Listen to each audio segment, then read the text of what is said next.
More shots being fired right now. Go! Go! Go! Go! Get out! No! You gotta get out of here, just walk down that way, hurry.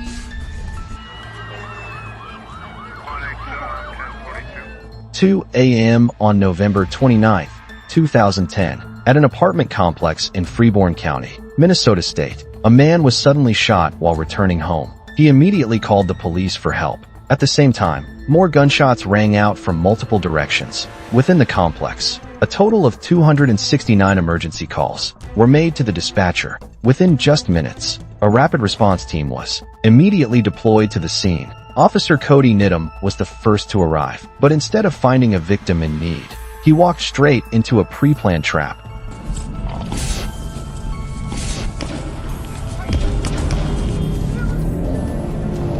I think I've been shot. As soon as he arrived, Cody was shot in the chest. He was forced to retreat and drive himself to the hospital. Fortunately, the patrol car's high performance allowed him to escape danger, but that was just the beginning of a bloody night. Shortly after, other police units began arriving at the complex. However, they quickly realized this attack wasn't targeting civilians. It was aimed directly at law enforcement. More shots being fired right now.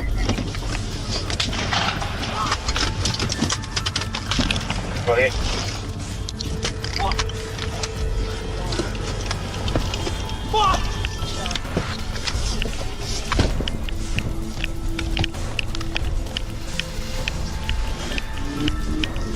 You being shot at? You okay? Just calm down. Calm down. I only have a pencil. I didn't get hit. Some phone calls. What? And Is that your car? Mine over there? Yeah. No.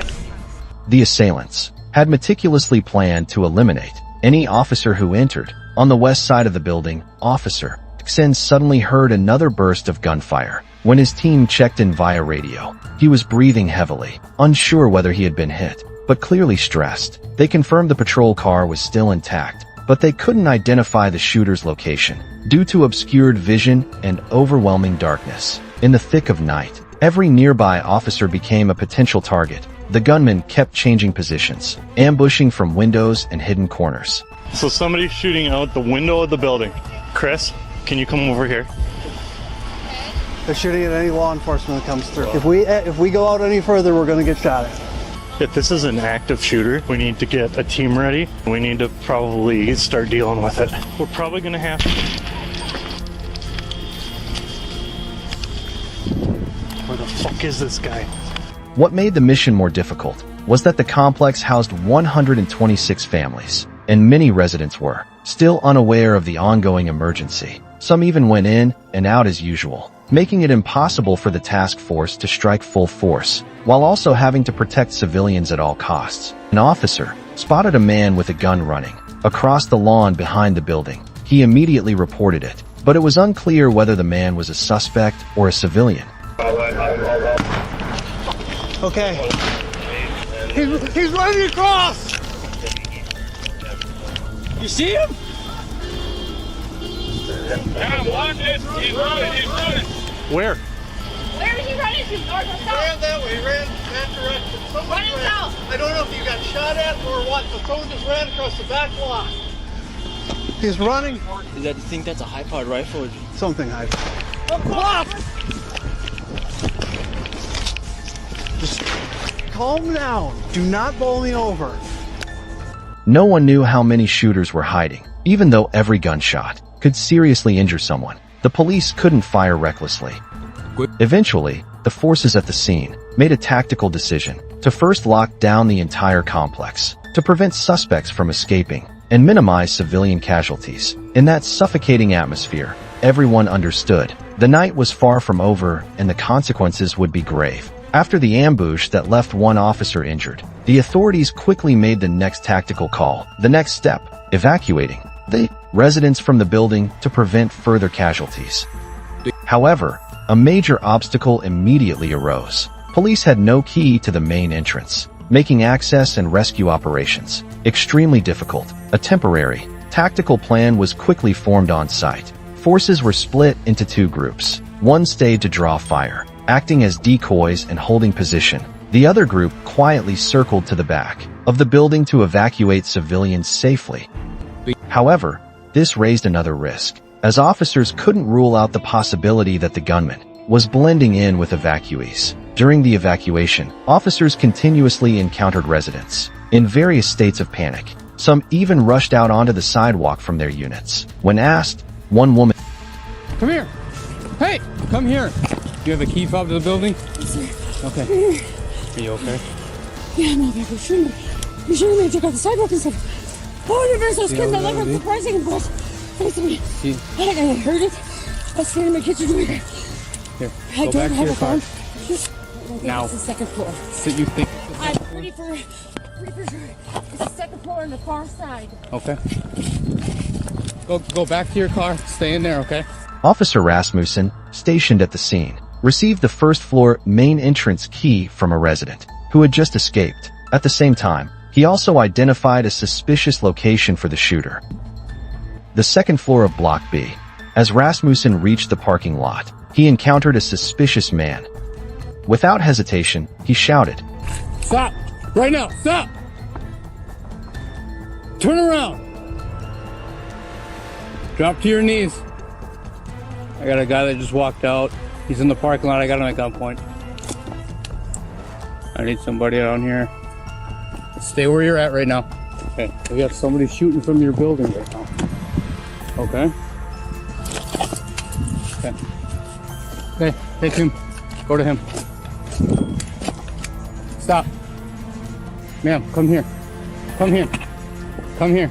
It's police department. Come here. There's somebody shooting from your building right now. Okay? Keep your hands out of your pockets, please. Go to that red car over there. Go. After verifying the man and a resident was not a suspect, police instructed both to evacuate the danger zone. However, similar encounters kept happening continuously, forcing officers on site to verify identities while ensuring safety. Soon after, a panicked crowd rushed out of the building, causing already dispersed police forces to urgently move in to control the crowd, screening each person to prevent the suspect from hiding among evacuees. Are you hurt at all, sir? Or just the one? Okay. What kind of injury do you have? It's a gunshot. Okay. Who shot you? I don't know. I come out that door we just came out of was facing that way, and that's when I got shot. Okay. Một sĩ quan hét lên khi có người không chấp hành hiệu lệnh. Get over here! Get over here! Get down on the ground now! As the situation spiraled out of control, the on-scene commander immediately requested SWAT reinforcements. At the same time, he ordered snipers to be deployed around the complex to prevent a gunman from shooting through windows or from any direction. Commander Harris's quickly devised an emergency strategy. Before SWAT could arrive, officers were deployed to strategic floors, ready at all times to open fire if necessary. But just then, another threat emerged. Many residents inside were still unaware of how dangerous it was and continued walking through hallways as if nothing was happening. Meanwhile, the shooter could move at any time. No one knew where he was, and even a small mistake could lead to mass casualties. Instantly, the operation commander immediately ordered a perimeter lockdown and established external control teams, while positioning snipers on the east side of the building. Once I get more SWAT bodies in, I'm going to start forming up some perimeter teams to take over on perimeter. I'm going to get snipers put up on the east side. Meanwhile, the 1st Police Group, tasked with drawing enemy fire, reported new updates. Gunfire was believed to come from the 7th floor, but a recently evacuated resident insisted the shooter was on the 2nd floor. The conflicting reports made the situation increasingly unpredictable. Meanwhile, the police unit at the front was still under heavy gunfire. Shots fired, shots fired. Suddenly, the gunman opened fire again, sending bullets flying and chaos erupting. Despite the presence of multiple units on scene, but the force still wasn't enough to block off the entire road. Some civilians accidentally drove past and instantly became targets. Go! Go! Go! Get out! No! Fuck. She has been hit. I After taking the injured woman to the hospital, another civilian on a bicycle accidentally rode into the crossfire. Police immediately subdued him. Get down on the ground now! I am. What the fuck? We got people shooting out of that building at us. Shit. We don't know if it's you yet. No. We don't know that yet. Okay. This bag just has a hammer and some tools. Okay, it's not him, obviously. Stay down.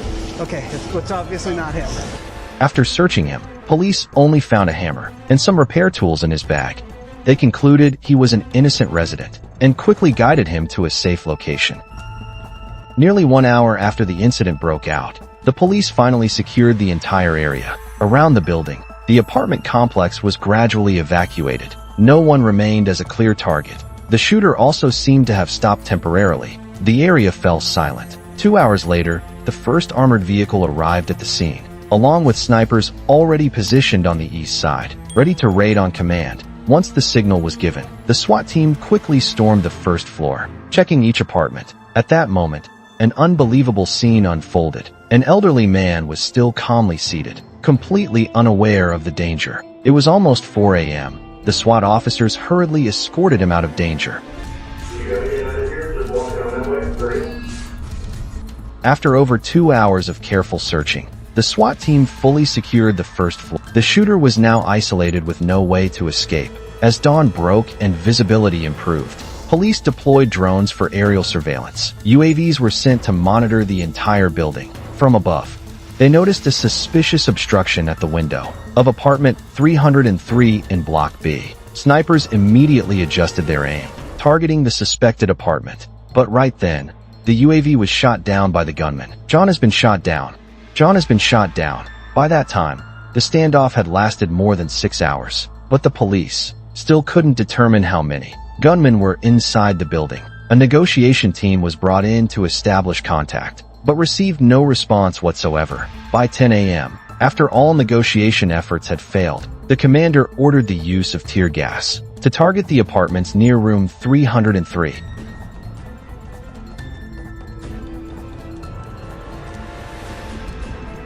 Thick smoke began to rise. At this point, the suspect appeared for the first time. Devin Whalen, 20 years old, showed up at the window and attempted to shoot down a newly deployed drone. As soon as he raised his gun, a SWAT sniper immediately fired. One perfect shot. Minutes later, Devin was injured but still conscious. He held his head and surrendered through the window. The SWAT team rushed into room 303 and safely arrested Devin Whalen. The police chief later stated, For our sheriff did for they'll check him. It'll be 5 minutes in the freezing rain.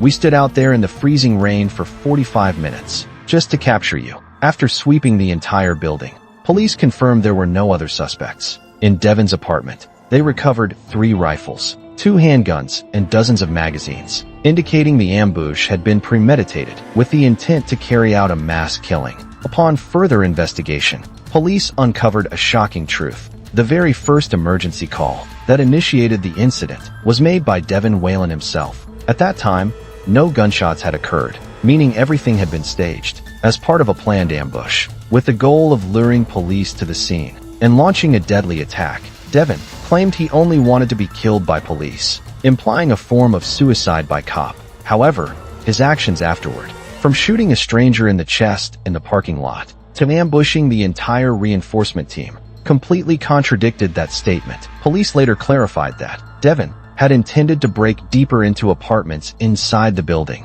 to carry out mass attacks, but in the very first unit, he encountered an elderly man. No one knows the man's name, used the truth to scare Devin, and forced him to retreat back to room 303. That brave act effectively stopped the massacre from going further. Although Devin Whalen had no criminal record and no ties to terrorist organizations, due to the dangerous nature of his actions and his intent to kill, the court sentenced him to 55 years in prison. At the same time, he was ordered to pay $30,000 in damages to the police department for the destruction caused in the incident. However, the pain didn't end with the numbers.